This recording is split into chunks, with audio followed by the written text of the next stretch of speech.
840টা শেয়ারকে যদি আমরা 300 কোটি দিয়ে ভাগ দেই তাহলে কত টাকা হতে পারে?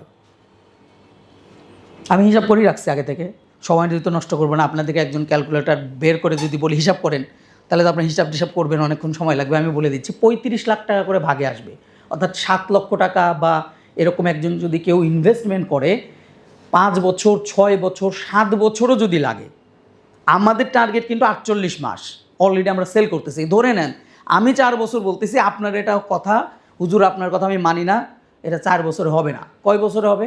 8 বছরে হবে, দ্বিগুণ লাগবে। আচ্ছা ঠিক আছে, 8 বছরে।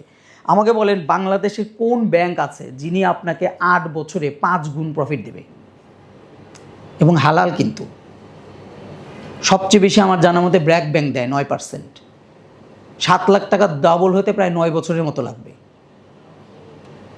কাছাকাছি 9% যদি ইন্টারেস্ট রেট হয়, এবং সেটা কিন্তু হারাম।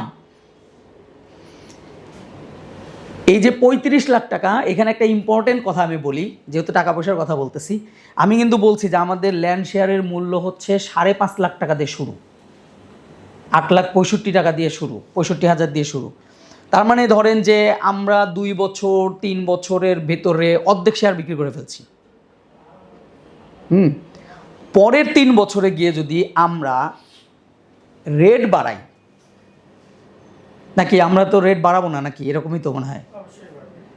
রেট বাড়াবেন যখন এটা আরও মানে সব কিছু হয়ে যাবে অমুক তমুক, তখন আপনি এটা রেট বাড়াবেন না বাড়াবেন না? নর্মালি বাড়বে। ধরে নেন যে আমরা অর্ধেক শেয়ার যদি একটা সময় যা, তারপরে যে আরও অর্ধেক, এরকম হলে যদি আমরা এই যে যা শেয়ার আছে এখানে 6,500 ফ্ল্যাট, যেটা 5.5 লাখ টাকা দিয়ে আমরা বিক্রি করতেছি, এটা ধরেন 5 বছরে 6 বছরে কেজি 1 লাখ টাকা করে বাড়লো, কত টাকা হয়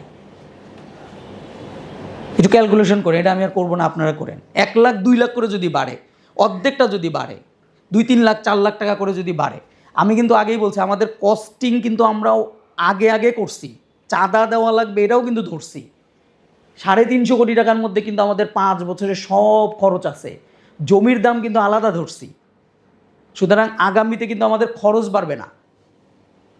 খরচ আমাদের চেয়ারম্যান সাহেব একবারে A to Z ধরে রাখছে, কোথায় কোথায় কত টাকা লাগবে 2 লাখ ধরে রাখছে 6 লাখ। তাহলে ওইখান থেকে যদি বাঁচে এটাও কিন্তু যুক্ত হবে। এটা হচ্ছে আমাদের পরিকল্পনা, যেখান থেকে এই পরিমাণ প্রফিট করা সম্ভব। তাহলে এই যে ল্যান্ডের লোকজনরা আসলে এরকম করে কমিউনিটি করে বেচা বিক্রি করে না।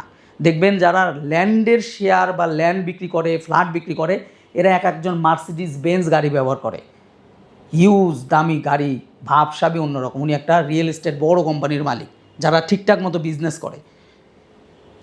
প্লেনে ছাড়া চড়ে না, বিজনেস ক্লাস ছাড়া যায় না, কারণ হলো এই পরিমাণ প্রফিট আছে এখানে। যেটা আমাদের চেয়ারম্যান সাহেব বলতেছিল যে আমরা যে জমিটা নিছি, সেই জমিটা এখন যদি আমরা ছাড়ি তাহলেই 50 কোটি টাকা প্রফিটে আসি। আমাদের এটা 1 বছর পূর্ণ হয়নি, জমিটা আমরা 4-5 মাস 6 মাস আগে নিছি। জমিতে আসলে এরকম প্রফিট। তাহলে আমরা 7 লক্ষ টাকার এখনকার যে শেয়ার আছে, সেইটা আমরা কেন এত টাকা বেনিফিট পাচ্ছি? কারণ হলো আমরা পুরা প্রফিটটা ডিস্ট্রিবিউট করে দিচ্ছি সবার মধ্যে। এইখানেই অন্যদের থেকে আমাদের বিশেষত্ব। অর্থাৎ আমাদের যে এজ, আমি, আমাদের চেয়ারম্যান সাহেব বা আমাদের এখানে যারা যুক্ত আছেন, আমরা একটা জিনিস খেয়াল করছি, সেটা হলো একটা এজের পরে এসে আমরা যার কাছ থেকে বিজনেস শিখি, আমাদের যে কোচ, আমাদের চেয়ারম্যান ওই কোচের স্টুডেন্ট, আমি ওই কোচের স্টুডেন্ট, আমরা যা শিখছি তার কাছ থেকে, সেটা হলো যে পৃথিবীতে আসলে আমরা যা কিছু করি না কেন এর একটা পারপাস দরকার হয়। পারপাসটা খুবই ইম্পর্টেন্ট। কেন আমি এই কাজটা করতেছি? আমি যখন ম্যাট্রিক পরীক্ষাটা দেই তখন আমার একটা লক্ষ্য উদ্দেশ্য থাকে। পারপাস মানে লক্ষ্য। কী জন্য আমি ম্যাট্রিক পরীক্ষাটা দিই? ম্যাট্রিক পরীক্ষাটা দিয়ে আমি একটা ভালো রেজাল্ট আশা করি।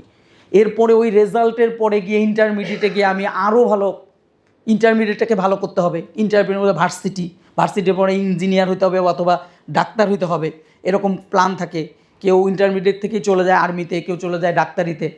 এই যে জায়গাগুলো করে, এরপরে ডাক্তার হওয়ার পর একটা হিউজ টাকা ইনকাম করে একটা বড় বাড়ি করে, মেয়েকে ছেলেকে বিদেশে পাঠায়। এই করতে একটা সময়ে এসে দেখে যে একটার পর একটা সময় আসে আর কিছু ভালো লাগে না। এটা কি একটা মানুষের জীবনের পারপাস হতে পারে কি না? আমার কাছে যেটা মনে হয়েছে আমার লাইফে এসে, আমার 40 বছর পার হওয়ার পর আমার কাছে মনে হয়েছে দুনিয়াতে আমার করার কিছু নাই। যেটুক সফলতা আল্লাহ আমাকে দিছেন সেই হিসাবে আমার আর কোনো কাজ নাই। এরপরে আমি কি কাজ করব? যেহেতু আমি মাদ্রাসায় পড়ছি, নর্মালি আমার 800টা বাড়ি লাগবে মন্ত্রীর মতো, এই চিন্তা তো আমার মাথায় নাই। কারণ আমার তো ব্রেন ওয়াশ করা, বলে তো সবসময় আমাদেরকে যে হুজুরদের তো ব্রেন ওয়াশ করা। তো আমাদের হুজুর তো আমাদের ব্রেন ওয়াশ করে দিছে যে তোমার 800টা বাড়ির দরকার নাই। কিংবা ওই যে এস আলম গ্রুপের মতো, যে ওনার কথা আমি সবসময় বলি, খুবই ভাইরাল কথা, যে প্রতি মাসে যদি উনি 1000 টাকার নোট ওজন করে 2 কেজি নোট, এটা যদি উনি প্রতি মাসে খায় তাহলে এটা শেষ হতে সময় লাগবে 3280 বছর। এই পরিমাণ টাকা উনি মারছে বাংলাদেশ থেকে। আর আমার কথা হলো যে আমরা তো মাদ্রাসায় পড়ছি, আমার কাছে এটা বুঝে আসেনি এই টাকা দিয়ে উনি কী করবে, কোন কাজে উনি ব্যবহার করবে, এই টাকার দরকার কি? টাকা তো দরকার আছে, জীবন পরিচালনার জন্য টাকা দরকার আছে, কিন্তু তাই বলে এত টাকা। কিন্তু পরবর্তীতে আমি কোচকাঞ্চন একাডেমিতে যাওয়ার পরে আরও অনেক বিষয় আমার বিভিন্ন শিক্ষকদের কাছ থেকে আমার কাছে মনে হয়েছে মানুষের জীবনে একটা পারপাস থাকা খুবই জরুরি। সেই পারপাসটা কি? আমি ব্যবসা করি, আমি একটা মানুষের সাথে কথা বলি, আমি রিক্সাতে উঠি, আমি আমার সন্তানের সাথে কথা বলি, আমি আমার বাবা মার সাথে কথা বলি, আমি একটা ফল বিক্রেতার থেকে ফল কিনি, প্রত্যেকটা কাজের সাথে আমার আল্লাহর সাথে সম্পর্কের একটা ব্যাপার স্যাপার আছে। এটা আমার পারপাস।